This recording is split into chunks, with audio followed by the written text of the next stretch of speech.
Halo teman-teman, Assalamualaikum warahmatullahi wabarakatuh. Berjumpa kembali di channel saya, Agung Basir. Di video kali ini saya ingin menyampaikan informasi yang sangat penting sekali, informasi yang sangat menarik ya teman-teman, di mana Bapak Joko Widodo, Presiden ke-7 Republik Indonesia, menanggapi tudingan-tudingan keras yang diarahkan kepada beliau dari Sekjen Partai Banteng, yaitu Bapak Hasto Kristianto ya, terkait dengan kemenangan Bapak Bobi Nasution di Pilgub Sumatera Utara dan juga Bapak Lutfi di Pilgub Jawa Tengah. Di situ Bapak Hasto menyebutkan bahwa kemenangan dari Bapak Bobi Nasution dan Bapak Lutfi itu dikarenakan ada campur tangan dari Partai Coklat, di mana Partai Coklat itu katanya diarahkan oleh Bapak Joko Widodo. Nah, seperti itu ya teman-teman. Ntar kita lihat videonya ya. Ternyata Bapak Jokowi ini menanggapinya dengan santai, dengan tidak gerasa gerusu, dan sangat elegan sekali ya teman-teman, menanggapi tudingan-tudingan yang diarahkan kepada beliau ini. Dan juga kita akan melihat tanggapan dari DPR RI ya, terkait dengan tudingan-tudingan yang dilancarkan kepada Jokowi dari Bapak Hasto. Juga politisi PDIP, Pak Deddy Sitorus, mengatakan bahwa Jawa Tengah ini sekarang itu bukan lagi kandang banteng, tetapi kandangnya Parcok dan juga kandangnya Bansos. Wow, itu menurut saya kurang etis ya kalau disebutkan Jawa Tengah kandang Bansos, seolah-olah itu meremehkan orang-orang di masyarakat di Jawa Tengah itu sendiri ya teman-teman. Oke teman-teman, ini ya videonya untuk tanggapan dari Bapak Jokowi terus DPR RI tentang bagaimana tudingan-tudingan yang dilancarkan oleh Bapak Hasto dan kawan-kawan ini kepada Bapak Joko Widodo. Ini dia. Kalah nanti bisa menunggu 5 tahun lagi untuk berkompetisi lagi. Yang paling penting pilkada berjalan dengan aman, berjalan dengan lancar, situasi tetap aman dan kondusif, itu yang paling penting. Pak, di Sumur ini kan tapi tetap semuanya menunggu hasil real account dari KPU. Ada ucapan untuk Pak Bobi, Pak Jokowi? Karena udah unggul di hitung cepat ini Pak. Ada ucapan selamat mungkin Pak? Selamat. Pak, di Sumur ini kan Pak Bobi dituding menang karena faktor Partai Coklat. Pak, tanggapannya seperti apa Pak? Tanyakan ke Pak Bobi. Pak, Bapak dituding Pak Hasto haus kekuasaan sehingga minta bantuan Partai Coklat. Tanggapannya seperti apa Pak? Tanya Pak Bobi. Pak, ini informasinya dari untuk Pilgub Jawa Tengah ini Pak, ada pengerahan dari kepolisian, aparat gitu. Ini bagaimana tanggapan Bapak? Ya, disebut Bapak yang membelakangi Pak.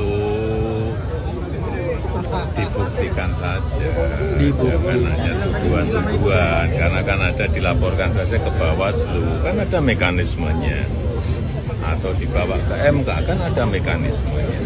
Saya juga mendengar ya statementnya Bang Hasto ya, atau kawan-kawan partai politik.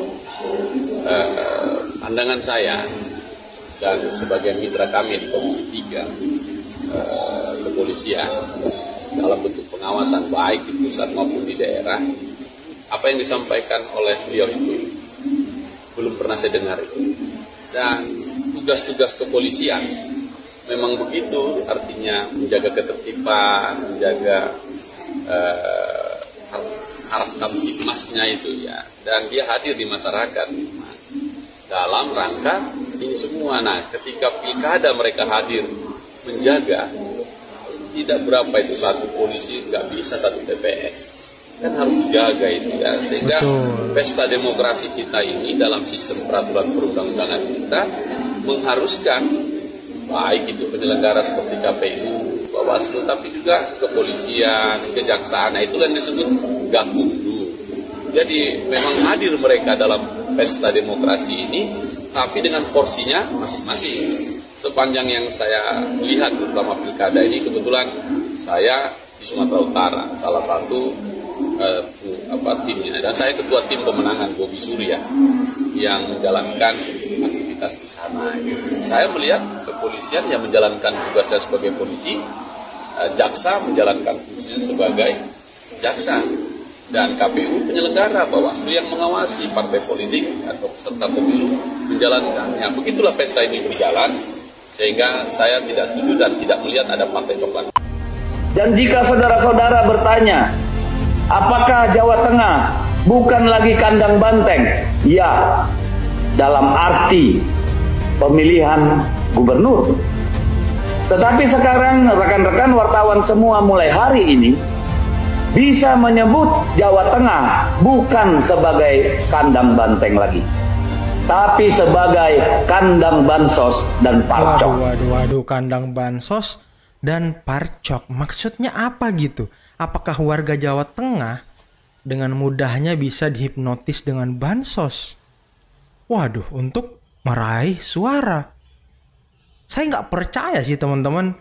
Kata-kata Partai Banteng ini sama seperti ketika Pilpres kemarin. Mereka menuduh Pak Prabowo menang karena bansos.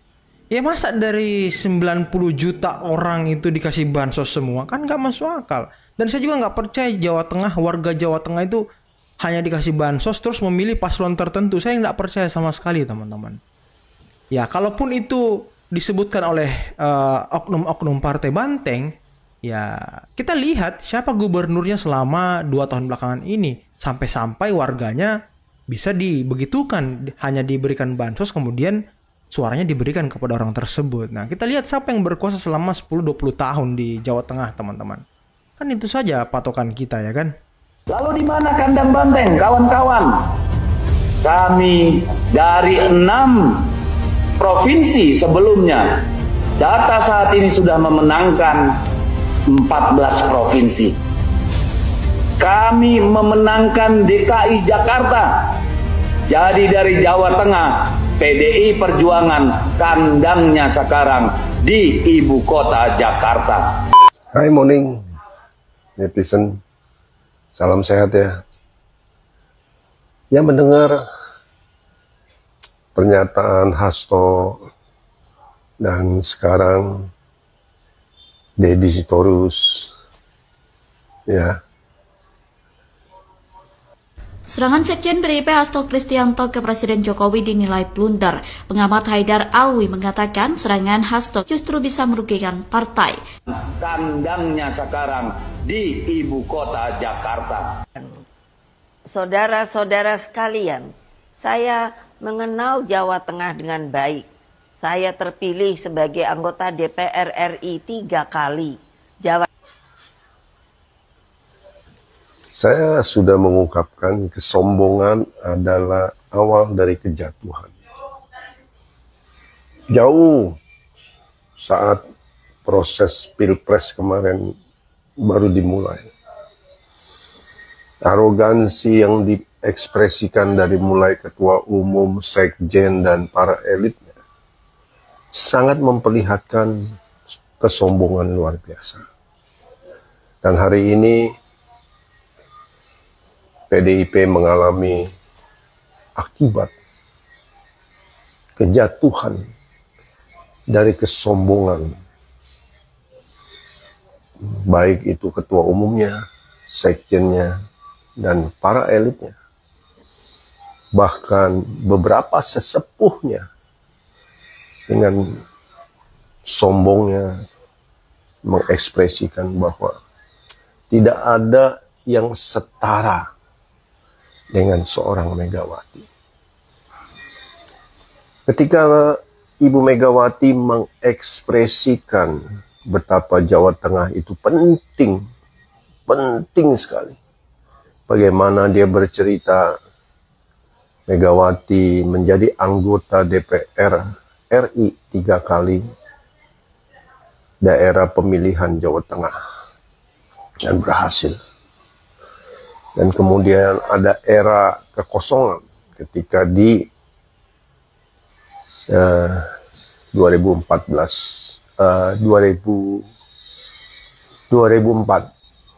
ya, sampai 2009 ketika rejim SBY berkuasa. Dan baru naik lagi ketika Bapak Jokowi terpilih 2 periode.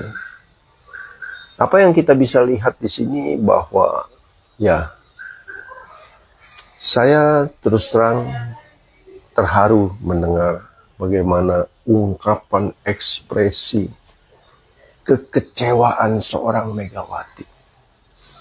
Betapa Jawa Tengah itu punya arti yang khusus. Ya, tetapi ada hal yang paling penting mungkin Ibu Megawati harus sampaikan. Dan juga kita harus pahami bersama bahwa Megawati melupakan rakyat masyarakat Jawa Tengah. Ketika berada di puncak kesuksesannya sebagai pemenang 2 periode, ya, dengan presidennya Bapak Jokowi. Apa yang kita lihat bahwa Jawa Tengah tidak menjadi daerah yang makmur, gemah, ripah, loh, jinawi. Ya, infrastrukturnya tidak masif dibangun, bahkan cenderung lupa akan tanggung jawab. Saya jadi ingat ketika orang jatuh cinta dan sayang kepada seseorang, itu tidak mungkin dia tidak memberikan seluruh perhatiannya. Ya, kadang Megawati dan sekjennya serta elitnya hanya lip service, apalagi dalam keadaan kalah. Lip service ya.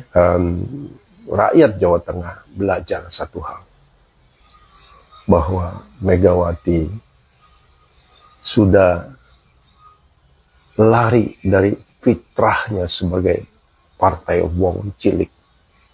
Karena dulu memang hebat Megawati, luar biasa.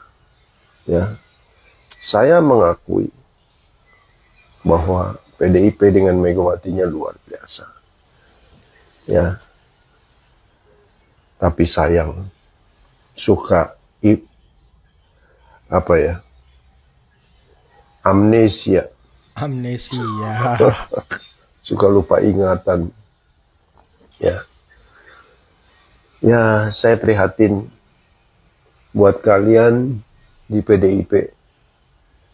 Sesuatu yang sudah dari awal sudah saya lihat bahwa PDIP akan jatuh, hancur. Dan hari ini menghibur diri. Sekarang kandang banteng bukan lagi di Jawa Tengah, tetapi di Jakarta. Menghibur diri.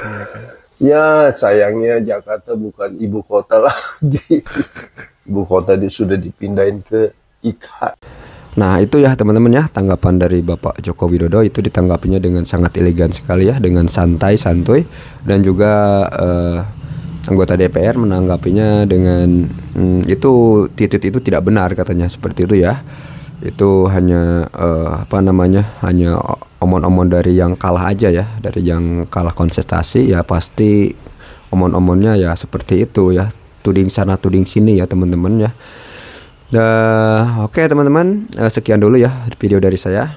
Jangan lupa like dan subscribe video ini, mudah-mudahan bermanfaat bagi teman-teman semua. Assalamualaikum warahmatullahi wabarakatuh.